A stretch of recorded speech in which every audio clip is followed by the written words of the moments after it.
Now with the owl, I've made up the box as we would for the dog and the cat, and indeed the frog as well. The difference between this one and the cat and the dog, and it's the same with the frog, is that it's in two parts. So what you need to do is just cut all the elements out. I've folded in all the elements on the inside here, all these tabs, to create my space there. And then these two boxes need to join together. And this one is going to go in like a cross shape here. So I'm going to just join this part to there. So a bit of glue on that tab, and then a little bit on the surface there. So these wouldn't fit all onto one A4 as a complete shape, which is why they come in two parts. Now what I'm going to do is just butt that up so it touches there. You can feel it kind of stopping, and then just pull that tab over.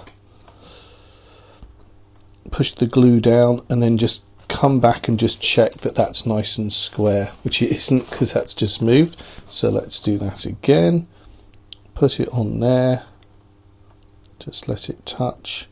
Try and line up there. Hold that for a few seconds longer, because what we want to do is have all of this coming over like so.